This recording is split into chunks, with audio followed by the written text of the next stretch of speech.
The Daily Beast has a really interesting article by a writer named Shira Rubin, and it's called The Growing Danger of Israeli Teens Waging Jewish Jihad. So the idea behind it is that some hardline Jewish groups think that Jews have a divine religious right to all the Palestinian land, and as a result of that, they say that they are waging holy war. That's not my words, that's their words. They say, quote, holy war. We are waging holy war. So they report on this, quote, areas of the West Bank are home to dozens of outposts initiated in defiance of the Israeli government by mainly Orthodox teenagers and young families known as Hilltop Youth.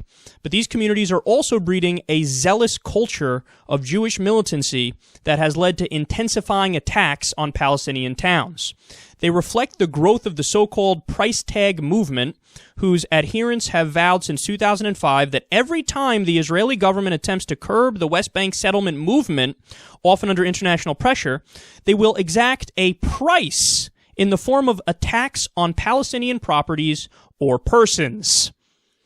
All right, so understand what they're saying there. They say even when the right-wing Likud government, led by Netanyahu, says, okay, you can't build, like, all the fucking settlements you want. We'll take the land, but take it gradually. They say, nope, that's not strong enough. And every time you say something like that, we're going to kill a Palestinian or we're going to do an attack on Palestinian property. Oh boy. Okay, let's continue here. They say recent arson incidents followed a week in which Israeli court orders to demolish 2 buildings in the West Bank settlement of Bet El were carried out, only to have Netanyahu announce hours later that he would approve the construction of 300 more houses in the same location. Okay, so let me explain that. The Israeli Supreme Court is more liberal than other aspects of the government there, and they said, okay, you can't build these settlements. You're not allowed. And then Netanyahu said, oh, right, totally, can't build them there. And then all the settlers got mad, and then Netanyahu goes, okay, you can build settlements, but just you got to move them like 600 feet that way. And now it's a whole different case, and the Supreme Court ruling is invalidated because we're not building in the exact same place. For fuck's sake. And what did they do? They said, that's still not ultra right-wing enough, so we're going to go ahead and attack Palestinians. So they did. They firebombed Palestinians, and they did it to 2 houses recently. It's the story that we discussed on the show here. And in one case, a 1-year-old baby was burned alive. Heartbreaking. They say almost 2 weeks after the Duma attack, no suspects have been brought to court. Human rights activists and Palestinians say this is consistent with a generally lax Israeli policy regarding Jewish extremists in comparison to that of intense Israeli army raids against Palestinian terrorists and attempts to force suspects out, and many say create a system of collective punishment. So they're saying, well, whenever there's some sort of Hamas terrorist attack, well, the Israeli government cracks downington, son. But whenever there's Jewish terror, they huff and they puff, and then they don't blow the house down.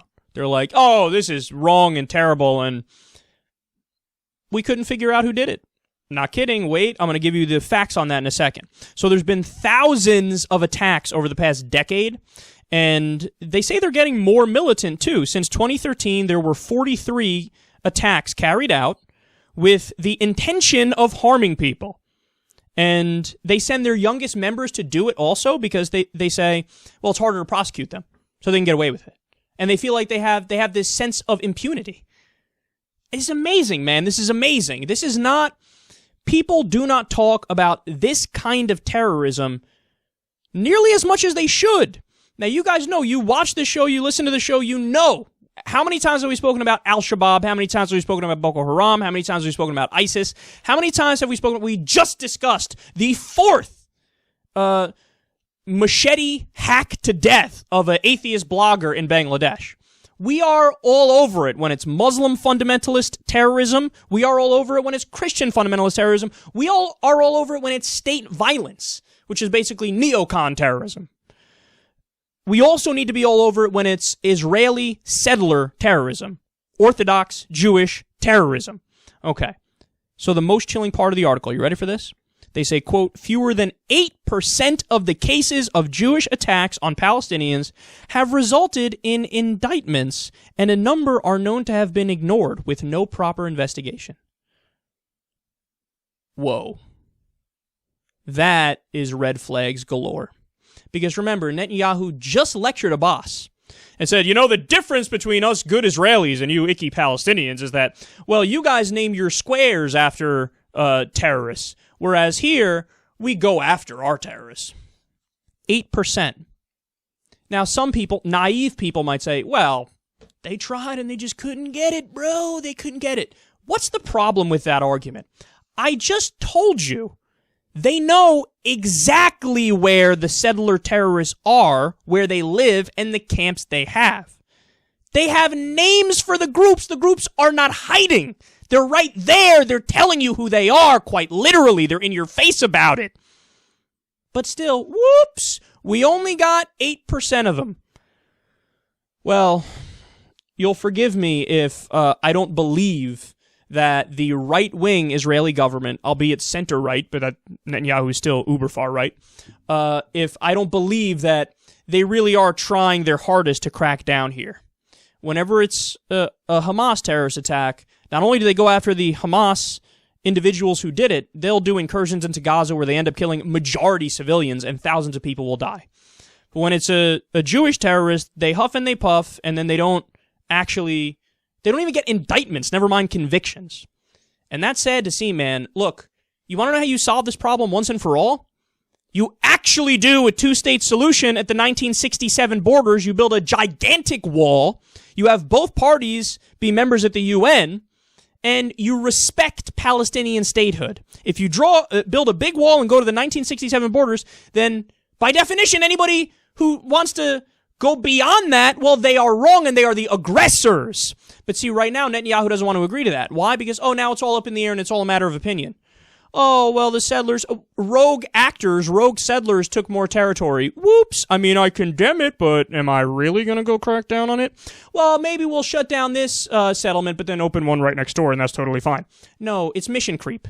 It's slowly but surely take more land, and then, whoa, Palestinians are barely there at all anymore. It's unacceptable, man. The international community needs to join in with the boycott, divestment, and sanctions movement to crack down economically on Israel to force them into a two-state solution. Unless and until you do that, it's all bullshit talk, man. You gotta act. We know what works. We saw what worked in apartheid South Africa. You need the same tactics to get long-term peace for everybody. I think I'm the most pro-Israel. Why? Because if you do that, then there's long-term peace and stability for Israel, and you don't have to worry about Hamas attacks if you have a fair deal.